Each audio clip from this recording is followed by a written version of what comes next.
This is the last missing piece for today's puzzle. Come check it out.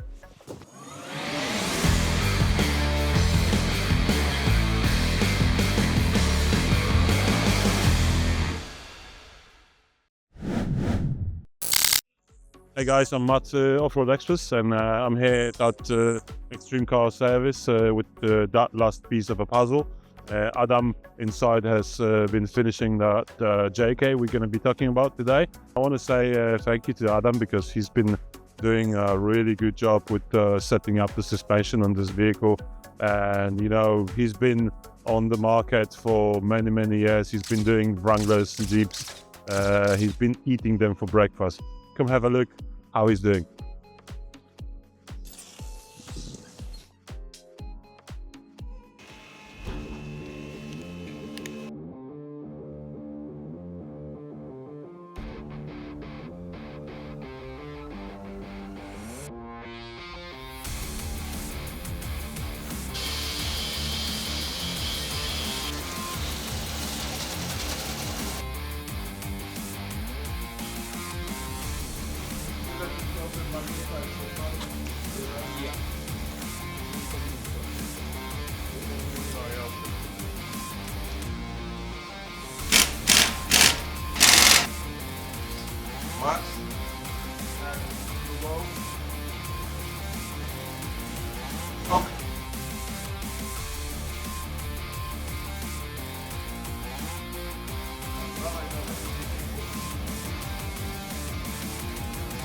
So this is a two-door JK, pretty rare already. I would even say it's probably a classic. But this one is diesel engine and it's a manual gearbox. So super rare to actually see those vehicles being modified and put into pieces on off-road trails. And this one is really nice because it drives like a go-kart, nice and stable.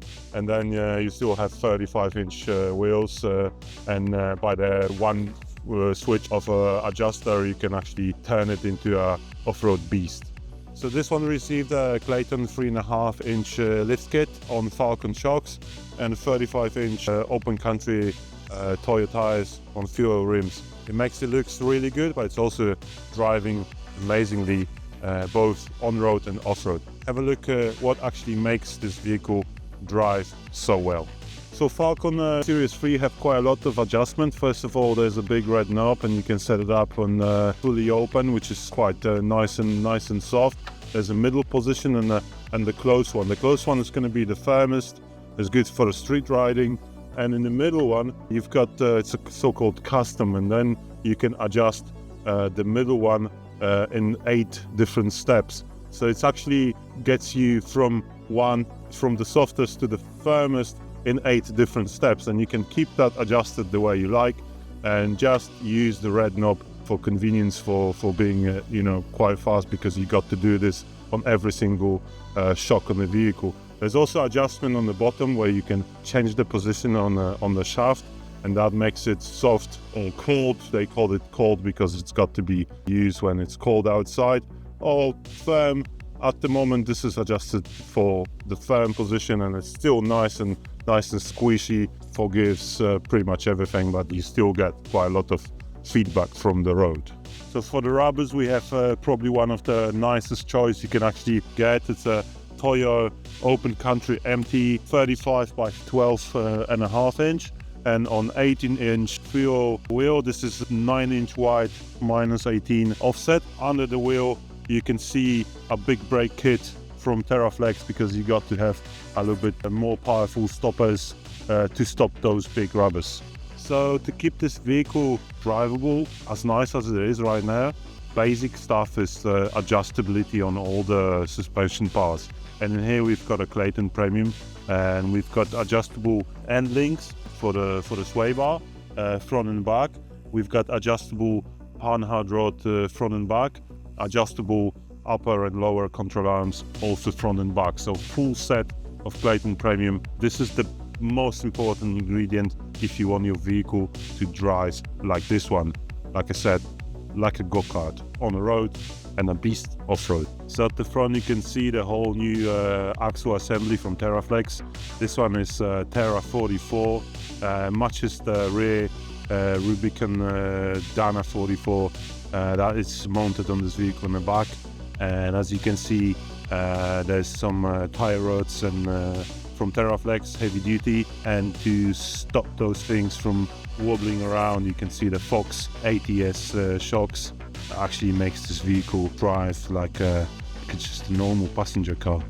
So as you can see, the customer's already mounted some steel on his vehicle. There's a winch and a steel bumper up front. There's some lights. There's even electric side steps on the back, and there's a big wheel on the back and a big bumper with the relocation. You can see even with the diesel engine up front, the Clayton springs that are holding the weight in here, they're doing a really good job. Those are probably the best springs you can put in the vehicles like this.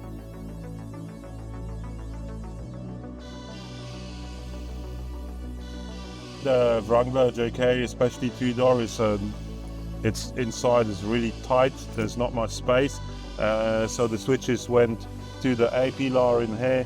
You can operate the air compressor that's under the hood, and both ARB lockers that are in the axles. So with the manual gearbox and the diesel engine, this Wrangler makes it mostly unwanted, especially if you want to modify this vehicle. But we've actually proven here that with a few good ingredients, you can actually do a real good build and create a vehicle that's drivable off-road, on-road, and it actually looks really good. So if you agree with that, let me know. If not, also let me know. Let me know what would you change in a vehicle like this. How would you make it? Engine doesn't count. Just have to stay in here. And yeah, check out the description for the parts that we've used in here. Follow up for the next build like this. See you next time.